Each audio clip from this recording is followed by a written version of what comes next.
Only a high school diploma? Dropping out of middle school is kind of sketchy, isn't it? Look, there's a reason for that. No need to explain. Our worlds are just different, okay? You don't have to put it like that. I'm married, 33 years old. I have been married to my husband David for 10 years. We have a first-grade daughter named Betty, making us a family of 3. I have loved drawing since I was a kid and now I work in the arts. Currently, I'm pregnant with our second child. As my belly grows, each day becomes increasingly challenging. Despite his busy schedule, David tries to come home early. He even takes time off work to handle chores and childcare for me. Life was good for our little family, but something started bothering me recently. We live on the first floor of a high-rise apartment building. The other day, while coming back from shopping, I saw a woman moving into our building. Turns out she's Emma, a classmate from middle school. I hadn't seen Emma since a get-together right after middle school. When she noticed me, she said, "Wait, Mary? You live here too?" "Yeah, what about you? Moving in today?" Apparently, Emma had just moved into the building. Her face fell when she realized I was also a resident. Living in the same high-rise as a dropout? Unbelievable. You see, I'm a dropout just like Emma said. I had reasons not to pursue further education after middle school, but I never told Emma. Last time we met, Emma had mocked me for being a high school dropout, and it seemed like nothing had changed. She was still belittling me. Annoyed, I listened as Emma continued. "So what floor are you on? I'm on 35. I realized Emma was trying to show off based on the floor number in the apartment building. I answered truthfully, "I'm on the first floor." Hearing this, Emma's face lit up with smug satisfaction. "First floor? Makes sense. You're a dropout after all. I'll have to invite you up to my 35th floor place sometime. Great views, you know." Emma continued to boast. Emma apparently worked at a major corporation after graduating from college up until last year. Now, she plans to start her own business and use this high-rise apartment as both her home and office. So that basically makes me the CEO. What about you? Do you work? When Emma asked, I began to explain my work. "Yeah, I'm in the art business." Emma interrupted. "Art? You mean like drawing? That's a job?" Feeling belittled, I snapped back. "I've turned what I love into a career, and it is a real job." Emma ignored me, saying, "Well, it must be so nice working within the household income. What's your goal, like $900 a month?" I just listened in silence, not having the energy to retort. People like you who dropped out live in a different world from elites like me. Just then, David and our daughter Betty, dressed in work clothes, walked up. "Mom." "Oh, Mary, do you know each other?" When David spoke to me, Emma looked up and down and laughed. "Is this your husband in work clothes?" Feeling insulted, I finally snapped back. "Why are you laughing? That's rude." Emma continued unapologetic. "I wasn't laughing. He's just the type I would expect for a dropout like you. 2-income family on the first floor. He must not make much either." Finally, I had enough of Emma's rudeness. "How dare you say that about my husband? Apologize." Emma laughed and said, "Why would I apologize? By the way, are you pregnant?" It was then she finally noticed my pregnancy. "Yes, I'm 7 months along." "Must be tough financially with another child on the way." "Can you even afford to live here?" I didn't want to hear any more of Emma's snide comments. I grabbed David and Betty and headed home. Emma called out after us, "See you. Come up to the 35th floor if you ever want a good view." But I ignored her and went inside. I couldn't shake my anger at Emma all day. Why did she have to say those things? That night, after Betty had gone to sleep, David asked me what had happened. I told him about Emma, how she had made fun of me for being a dropout and belittled my work. David's face turned red and he seemed even angrier than I was.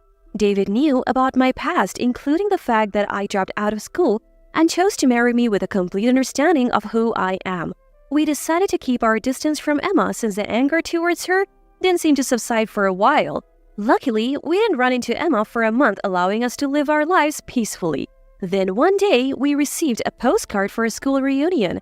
I still get along well with my middle school friends, so after getting a few messages about meeting at the reunion, I decided to go. While I looked forward to catching up with friends, I was also a bit concerned about running into Emma and hearing her unwelcome comments. But thinking that after having a baby, I would have fewer chances to meet my friends, I set aside my worries about Emma and decided to attend the reunion, and then the day of the reunion arrived. The reunion took place in a rented hotel ballroom. As soon as I arrived, I met up with friends I hadn't seen in years, and we immediately fell into enjoyable conversation. It had been a long time since we had all caught up, and there was so much to talk about. Our friend group has always been tight-knit regardless of gender. Some have become mothers, others fathers, and we all love catching up about our families and careers. But then, out of the blue, we heard Emma's voice from behind. Ugh, breathing the same air as poor people is making me sick. As expected, Emma had shown up too. We hadn't noticed her since we were only speaking with friends we were actually close to. Emma was wearing heavy makeup and a flashy dress that seemed out of place. Both my friends and I sighed at her over the top appearance and her consistently bad attitude. Even back in middle school, she was self-centered and made awkward comments. She was someone we tended to avoid. Nothing has changed. Even now at 33, she is as obnoxious as ever. And we couldn't help but roll our eyes. One friend finally broke the silence. Emma, who are you calling poor? She replied, who else but Mary? She's a dropout, so she's poor and lives on the first floor. I live on the 35th. It's like a master-servant relationship. Emma laughed after saying this. A few friends were angered by her comments and confronted her. But Emma showed no signs of remorse. She continued, if you don't want to be called poor, why don't you move to an older apartment that suits you? Completely oblivious to the looks she was getting, she continued to belittle me. Why don't you just leave, you $900 a month earner? From this reunion and from that fancy apartment building. Hearing this, my friends looked puzzled and asked, Mary, do you only earn $900 a month? I replied, no, that's just what Emma believes. While we were talking, Emma interrupted, what are you two whispering about? Mary's living comfortably on her husband's income, doing a part-time job because she's a dropout, and I am a CEO. That's when a male classmate nearly spoke up. Emma, do you not know Mary is a well-known artist? Upon hearing this, Emma looked baffled and asked, an artist? Who cares? I decided to come clean with Emma not wanting to let her arrogance ruin the mood of the reunion any further. I actually studied art in France, right after middle school. I didn't complete a formal program, so you could say I dropped out. Upon hearing this, Emma scoffed. What? France? Studying? Art is just a hobby, isn't it? You're still a dropout who ran away because you didn't want to study. Emma clearly didn't get it, so I elaborated a bit more. I spent several years training, and now I manage an art gallery while also creating my own works. Believe it or not, I have fans and have even held my own exhibitions. Some classmates here have even bought my art. In reality, I was a young artist known within certain circles. After training in France, I returned to New York and kickstarted my career as an artist, which finally blossomed in recent years. As for David, we met at one of my exhibitions and clicked instantly, which led to marriage. Even with all this explanation, Emma still didn't seem to get it. Come on. An exhibition is still just play, right? I am a CEO. I'm clearly winning here. Exasperated, I replied, this isn't about winning or losing, Emma. You may think I'm foolish for pursuing art, but I take my work seriously. Emma, not wanting to concede, fired back. Then why are you living on the first floor? If you're making that much money, you should be living on a higher floor. There is a reason we are living on the first floor, I explained. We were on a different floor before, but given that I'm pregnant and elevators can take forever here, we moved to the first floor for convenience. Emma seemed unwilling to accept my explanation. My friends all knew about my career and even classmates I wasn't particularly close to had heard I was an artist. Emma probably never considered that possibility given that she had zero interest in art and looked down on me for being a dropout. And I had another secret. Just as I was about to reveal this, I saw David and Betty at the entrance. Mom! Betty comes running towards me, followed by David chasing her from behind. David, scratching his head, says, Sorry about that, got pulled into some work stuff. Brought Betty along too. While David and I were talking, Emma blurted out, Wait, who is this handsome man, your husband? He was in work clothes last time. Why the suit now? David was indeed dressed sharply today. Emma couldn't take her eyes off him, so different from the work clothes she saw him in before. David began greeting my friends. Thank you for always being kind to my wife. Is everything to your satisfaction? Please let us know if there's anything you need. Just then, the organizer rushed over. Thank you for providing this venue for free. The food and drinks are top-notch. Really, thank you. The truth was, this hotel belonged to David's parents, and he was now the CEO. David had generously offered the venue free of charge for the reunion. Emma's face turned pale upon hearing this. You are a CEO's wife? She had looked down on me as poor, but here I was, an artist and a CEO's wife. Emma seemed to be in complete shock. Why are you, a dropout, married to someone this wealthy, when an elite like me is still single? What did you do to pull this off? Emma challenged me with a tone of bitterness. David finally noticed Emma and said, Oh, we have met before. Sorry for being in work clothes the last time. I was helping with a neighborhood cleanup. As the owner of the high-rise apartment, it's important to maintain good relations in the community. Emma's face turned pale. Wait, you own that high-rise? Your family owns it? In fact, David owns that high-rise. His family has been wealthy for generations, involved in hotel management and owning multiple properties. We live in one of those properties, the high-rise in question. Emma stood there stunned, unable to come up with a retort. David added, Oh, by the way, we would like to invite you to the penthouse sometime. It has a great view. You can even see the Empire State Building.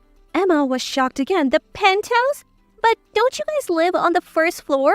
Hearing that, I decided to tell her the truth. I told you before I'm pregnant, so we made the first floor our home as well. Basically, both the penthouse and the first floor are ours.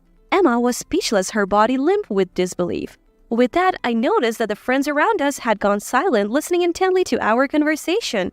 Feeling like I had ruined the atmosphere of the reunion, I began to head for the exit with David and Betty in tow. As I was leaving, Emma mumbled, A dropout acting so cocky. I turned to my daughter, who could probably hear Emma's comment. What matters most is what's inside. Never look down on people. Betty nodded and cheerfully replied. Then Betty turned to Emma and said, Emma, if you keep making faces like that, happiness will run away from you. Everyone in the room burst into laughter. The atmosphere improved, but Emma, now a laughingstock, ran out of the venue blushing. The reunion proceeded in good spirits, and I enjoyed the rest of the evening with my friends. They too had been mistreated by Emma in the past, so Betty's last word made everyone feel relieved. Months passed and we never encountered Emma at the high-rise again. So one day when David came home, he told me that Emma had finally moved out of the luxury high-rise. According to David, turns out Emma had been skipping rent for 3 months. I even had a lawyer come in to issue an eviction notice. She then skipped town almost overnight. Hearing this, I was floored. David mentioned that the room Emma had rented was left just as it was, furniture, clothes, and all.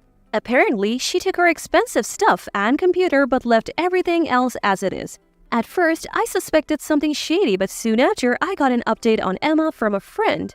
Turns out Emma was pretending to be a successful entrepreneur, but in reality, she was practically jobless. She had some savings from her corporate days, allowing her to live comfortably for a while. But of course, that lifestyle couldn't last.